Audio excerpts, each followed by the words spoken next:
Assalamualaikum warahmatullahi wabarakatuh. Salam sejahtera bagi kita semua, Om Swastiastu, Namo Buddhaya, salam kebajikan.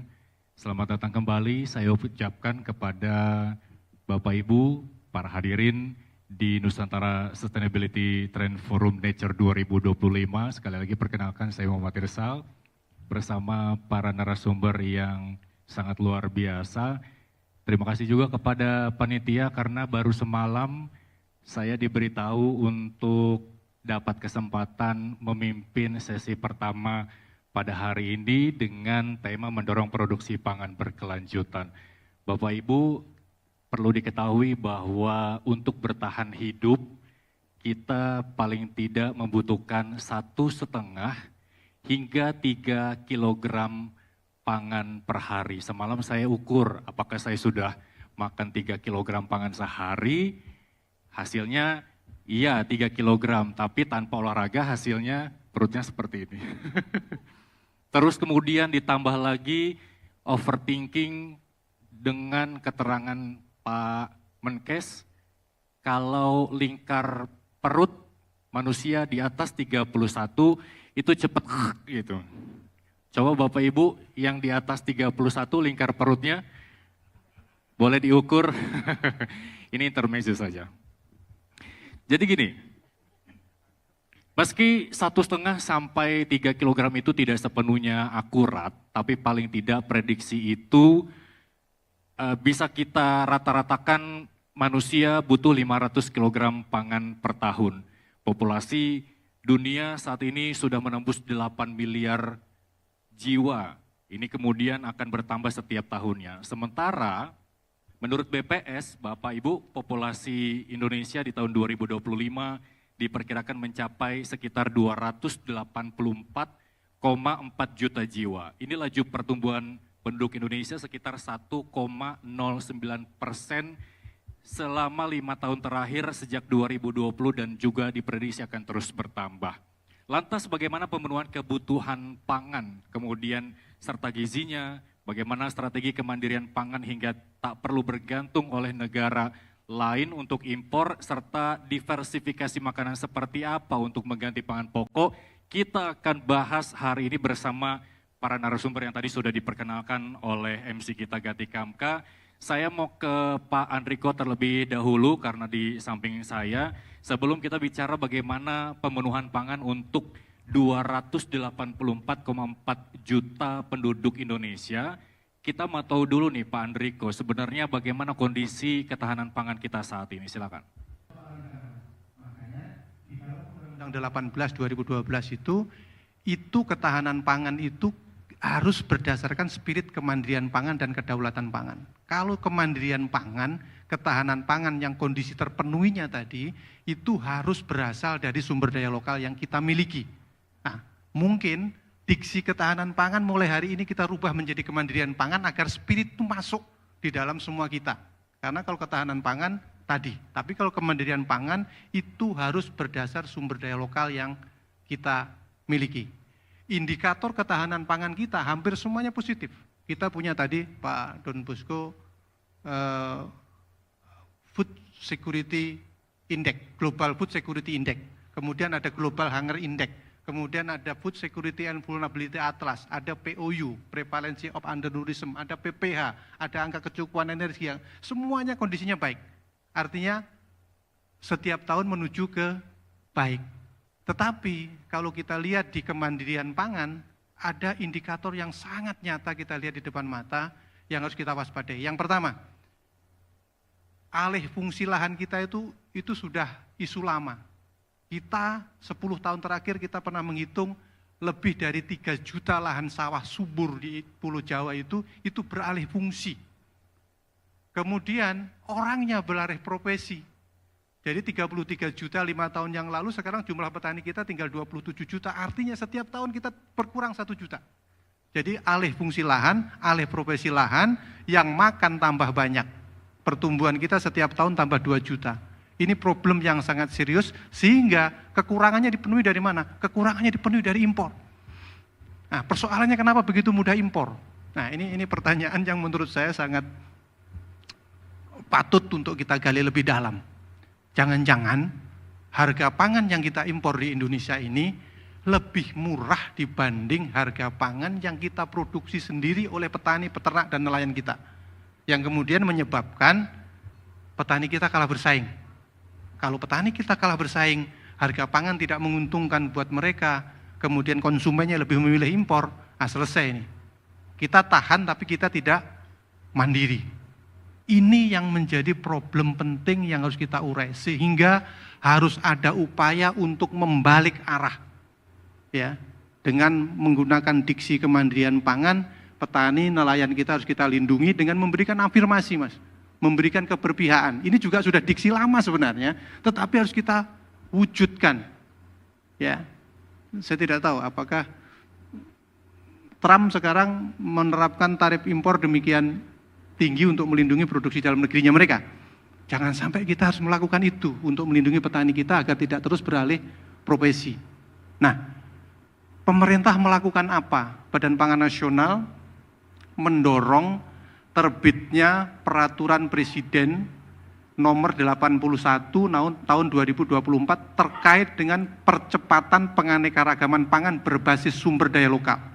Perpres itu lahir bareng dengan Badan Gizi Nasional. Ya, ini Prof. Derajat juga termasuk bagian yang menggagas Perpres itu. Disitulah kemudian kita bersama 27 kementerian lembaga yang ada di Indonesia bersama-sama untuk mewujudkan kemandirian pangan. Pemerintah pusat dan pemerintah daerah, provinsi dan kabupaten harus ikut bersama-sama kita. Ya, disertai dengan para pelaku usaha pangan, termasuk pelaku usaha pangan besar. Kalau nanam sawit bisa, apa sih susah nanam kedelai gitu kan? Apa sih susah nanam beternak sapi? Ya, bisa semua itu. Tapi harus dipastikan bahwa daging yang diproduksi, kedelai yang diproduksi diambil dengan harga baik oleh pemerintah. Pemerintah punya market untuk cadangan pangan bisa, untuk bantuan pangan bisa. Itu bisa kita lakukan. Tapi kalau tidak ada perlindungan itu, kemudian masuk barang impor dengan harga lebih murah, kolab. Yang dibutuhkan di tingkat bawah oleh petani hanya harga jual yang baik, wajar.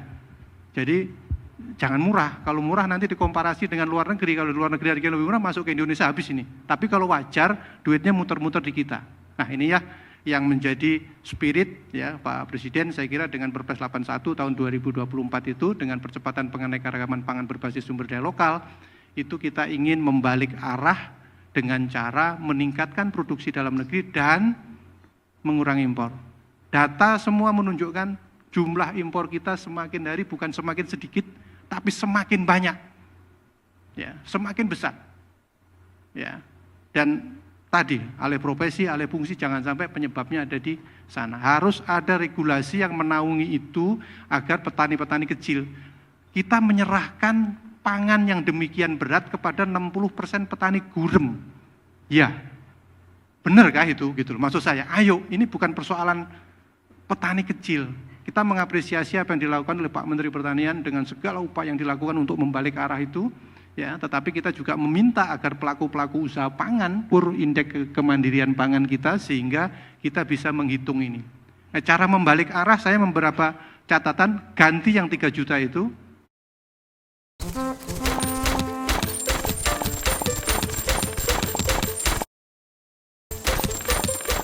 Yang ekstensifikasi itu kan tidak diganti, belum diganti. Tadi disampaikan, tapi kan belum sampai ke situ.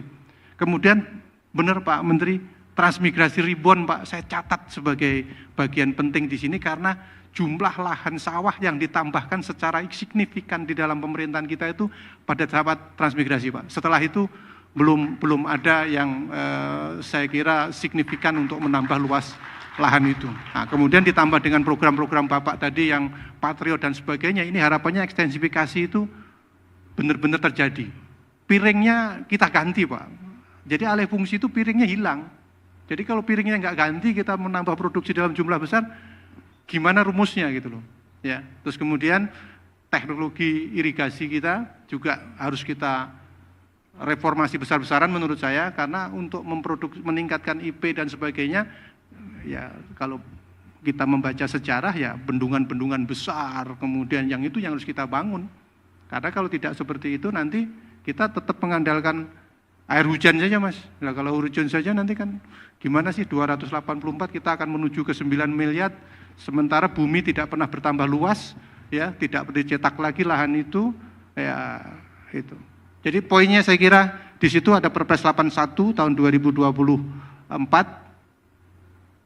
membangun ketersediaan, membangun keterjangkauan, membangun pemanfaatan untuk memastikan setiap individu tidak boleh ada yang lapar dengan berdasarkan pada sumber daya lokal yang kita miliki. Terima kasih. Baik, luar biasa. Tepuk tangan dulu untuk Pak Andriko. Tantangan yang harus diantisipasi Badan Pangan Nasional ke depan agar masyarakat yang ingin mengakses pangan demi bertahan hidup ini tidak lagi kesulitan. Seperti apa jawaban dari Badan Pangan Nasional, Pak Andriko? Ya, terima kasih Mas. Jadi kalau dalam konteks skenario besar kan Pak Presiden sudah memberikan perintah kepada kita semua bahwa misalnya makan bergizi gratis itu diharapkan bahan baku pangannya semua diambil dari wilayah situ. Manakala di situ tidak cukup baru mengambil wilayah dari luar. Ini kan market buat para pelaku usaha petani dan lain-lain untuk jadi kan ekosistem hulu hilirnya kan seperti itu, ada produsen, ada konsumen. Ini pada saat kita ungkit produsennya, konsumennya tidak ada, stuck. Nah, ini kan satu kesatuan. Nah, kemudian yang ingin saya tambahkan lagi adalah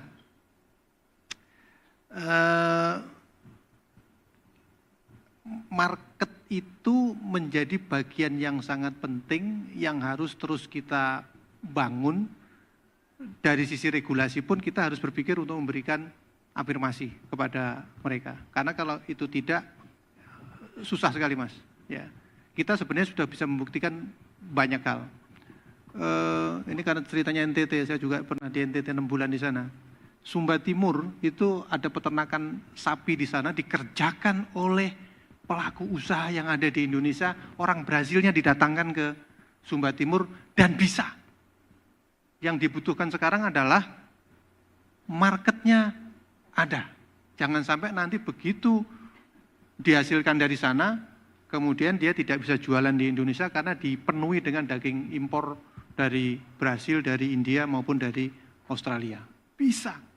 Jadi tadi yang transmigrasi patriotnya Pak Menteri tadi itu bisa didorong untuk menyelesaikan persoalan impor daging di Indonesia. Bisa menyelesaikan persoalan impor kedelai di Indonesia. Bisa disiplin untuk membersihkan impor-impor yang lain. Yang penting yaitu tadi, jangan ada bahan baku dijual di Indonesia dengan harga jauh lebih murah dari yang ada di Indonesia. Karena sebenarnya dalam prinsip hitungan saya itu masuk kategori dumping. Dumping itu tidak dibolehkan itu, karena itu merusak situasi pasar di satu negara. Dan jangan sampai itu yang diharapkan, begitu loh. Ini saya kepengen ngomongnya kok ke sana gitu, tapi saya nggak enak ini. Terima kasih. Baik. Kalau menjawab tadi dari paparan pertama Pak Andriko bahwa bahan pangan yang impor ini harganya jauh lebih murah daripada pangan produksi dalam negeri, sebenarnya apa yang harus diperbaiki agar harga di Indonesia bukan murah tapi bersaing dengan barang-barang yang kita impor, Pak Andriko? Terima kasih. Itu pertanyaan yang kadang-kadang memang harus kita jawab dengan arif. Kita sering mengkomparasi petani kedelai di Amerika dengan petani kedelai di Indonesia. Nggak akan compare Mas. Di sana sudah sangat efisien. Kalau itu yang dilakukan, kita kan tadi 60% petani kita petani gurem. Gimana mau bersaing dengan mereka? Pasti habis Mas. Kita mau mengkomparasi daging yang diproduksi oleh sapi dari India, dari Brasil dengan peternak sapi dari rakyat dari Indonesia. Nggak akan compare.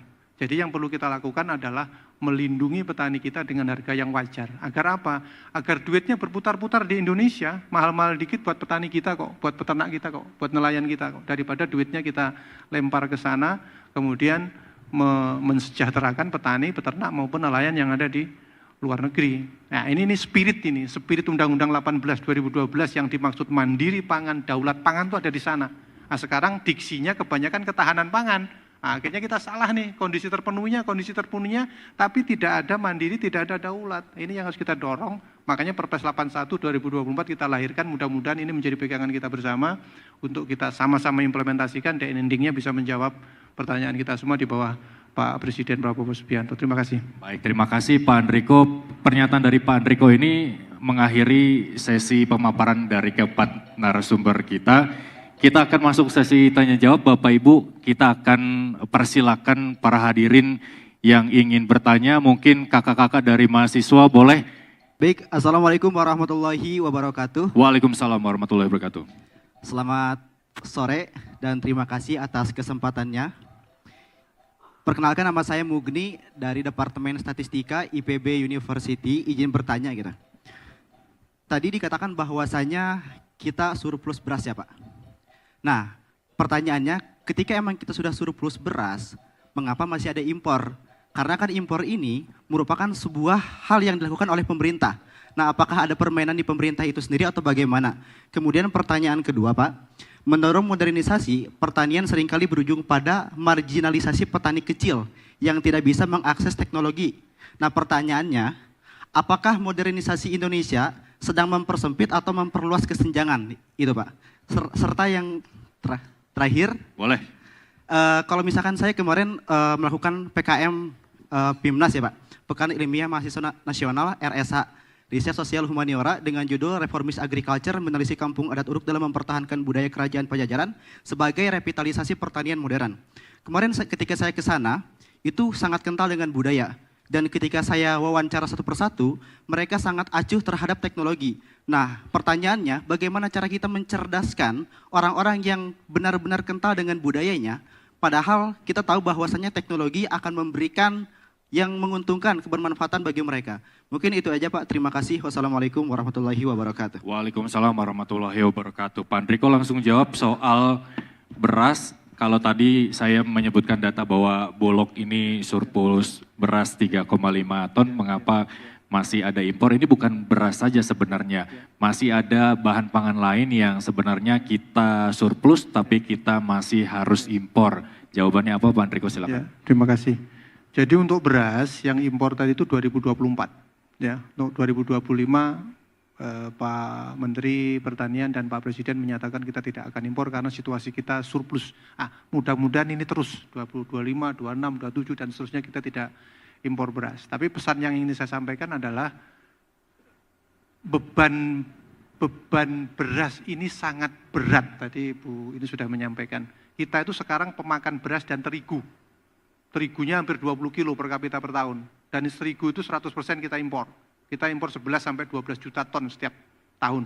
Nah, makanya kita ingin kurangi itu dengan melakukan diversifikasi. Yang ubi kayu, singkong kita, yang sagu kita, yang sorghum kita, itu sama baiknya dengan terigu.